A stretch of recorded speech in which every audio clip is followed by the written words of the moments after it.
can upload later. So if you're in here, assalamu alaikum, if you're in here, hi Sufyan, if you're in here and you can hear me, please let me know. If I've got no volume, let me know and I'll turn this off and just go to Facebook. But continuing. Okay, Akhi, can you hear me? This is a... Anybody? This is a women's group, pretty specifically. So, may not be relevant to you. Moving on. I don't know that anybody's in here to answer right now. So, moving on. We talked about this. This was just defining these terms. Defining what rulings about hijab are made clear. And this is just Quran. I haven't really even touched on hadith around the more specifics. I haven't gone into the fiqh of this. General ruling, head covering, which extends over the chest, an outer garment, which envelops all of the clothes and just, kind of covers the form of the body. That's the general rulings.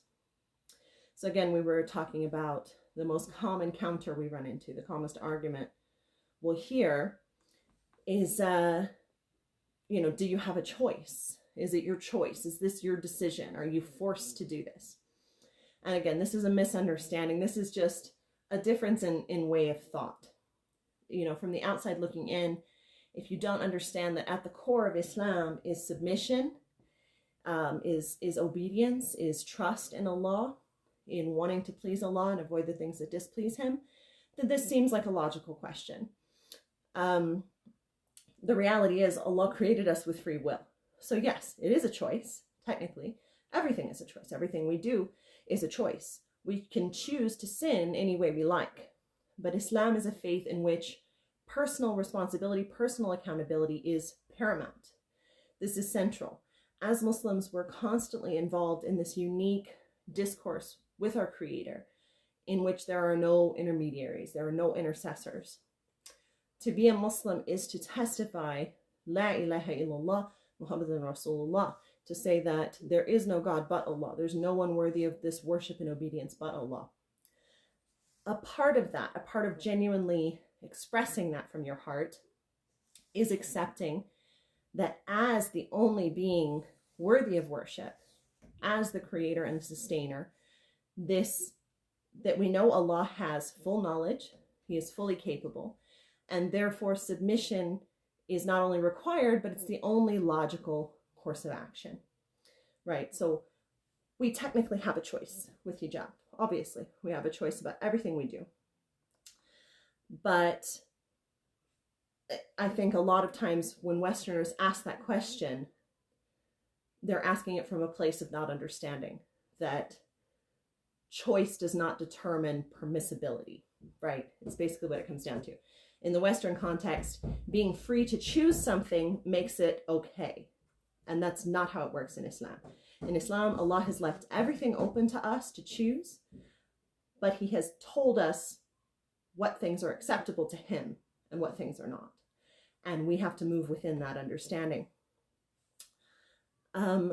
Rulings.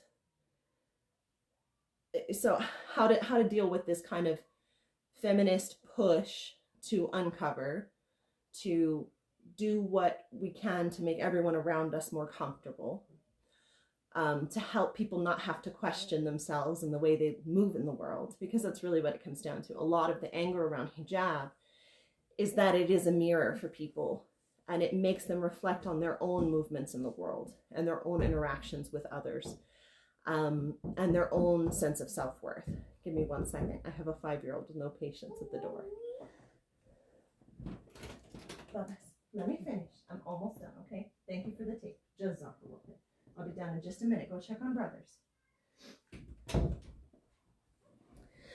Imam Shafi is on babysitting duty, but they keep sneaking off and coming to check on me. So, it can seem in that context, in that Western context of personal choice, of no personal responsibility to the community, of no real communal responsibility, rulings like those around hijab can seem absolutely stifling. There's no denying that. It can seem like, why do we have to do this? Why do we have to struggle with this? Why do we have to stand out and be strange? Some women will argue, Muslim and non-Muslim women alike, that the Quran says, the verse I quoted, that it's to protect us from harm, it's to protect us from harassment. But now it makes us a target, is the argument, right? But the reality is that's not the kind of protection Allah is talking about, is it? Because none of us is guaranteed a comfortable, easy, safe life in this dunya, right? The protection is for our souls. It's for our own internal guidance. Because a woman dressed like this is going to have a very hard time getting into a lot of the bad situations that exist in the world. And it is to make us easily and readily recognizable as something different. That's the point. So the argument that we should blend in is not accurate. We are supposed to be known as believing women. That's what the outfit is for. That's the whole point. People look at me and they see this is a person who, they may not know what Islam is. I'm from Texas. I didn't know in any great degree what Islam was until I was basically a year before I became Muslim. But if I saw someone dressed like this, I would have been like, that's some kind of religious thing, right? She must be like a nun or some kind of monk or something. Like, I'm not gonna, mess with her. She's got her morals. She knows what she believes, right? That's the message we're sending, is that we are confident in our faith, we are firm on our values, and that there's no point in trying to divert us from that. That's where the protection comes. So while it may make us a physical target, and it may feel unfair, because there are not only all the non-Muslim women running around who don't have to adhere, there are loads of Muslim women who don't feel the need to adhere to these requirements. We see that men don't have the same requirements for hijab. And so we can, hold on. You guys, close the gate, go down, check on Daddy. I will come down when I'm done.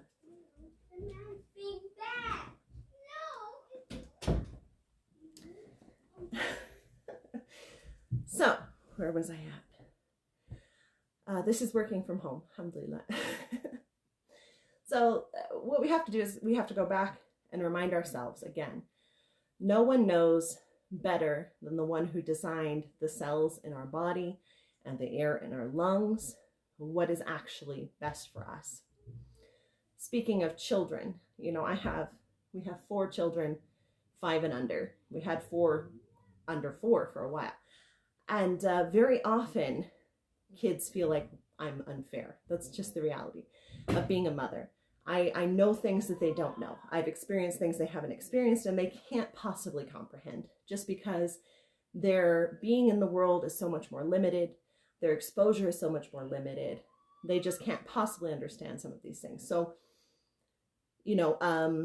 if one of them needs medicine because he's sick and I have to make him take this medicine, he's gonna feel like it's unfair. Why do I have to take it? My brother doesn't have to take it. One of the twins needed antibiotics recently, and he felt like, well, this isn't fair. And Allah tells us in the Quran, in Surah Al-Baqarah, verse 216, we may hate a thing and it's good for us.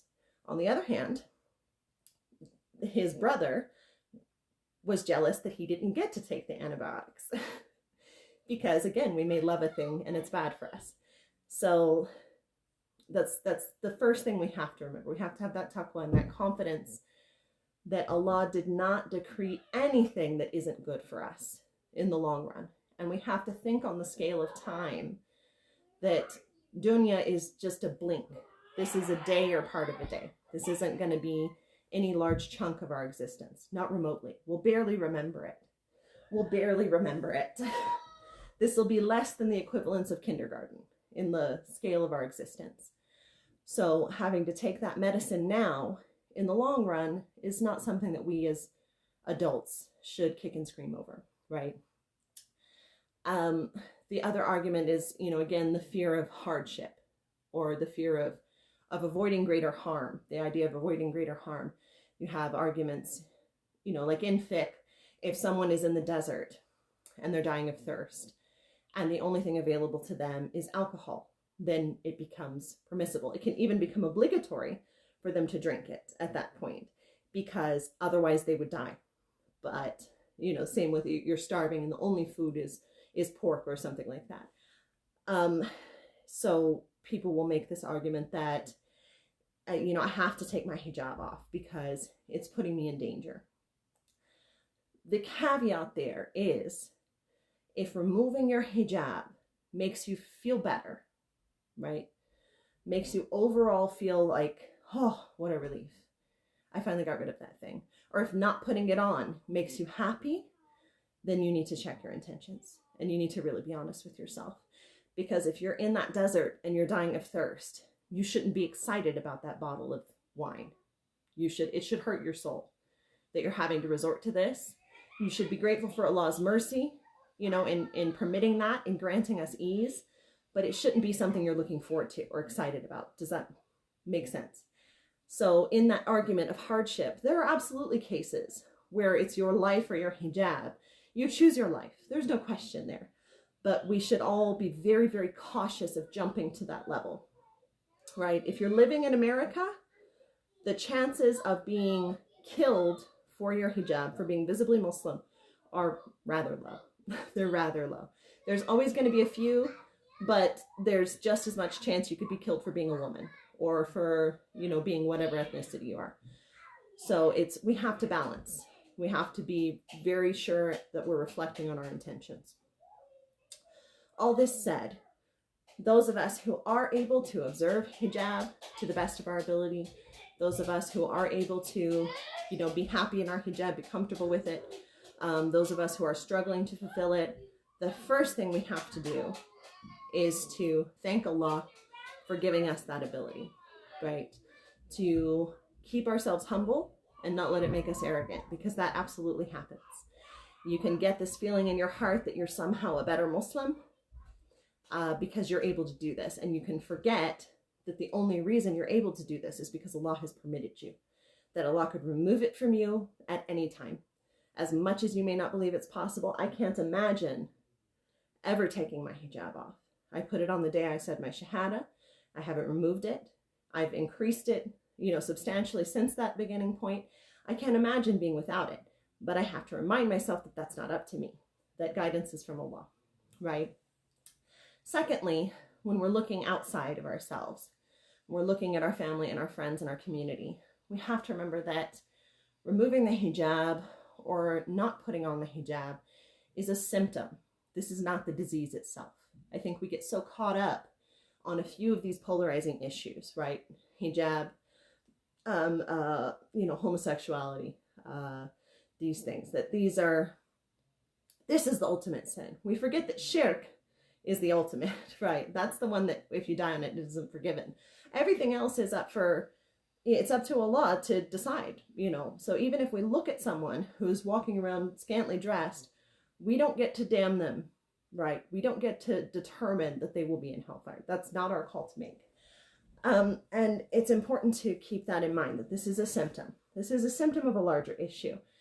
If you're not wearing hijab as a Muslim woman, and you do understand that it's obligatory, which I firmly believe most of them do, then what is the illness that's causing this? This is a symptom. Again, this is just one small fraction of the problem.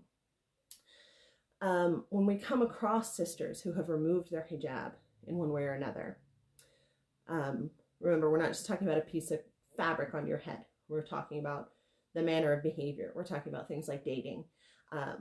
We're talking about, all the aspects of this. Or who haven't taken it up to begin with.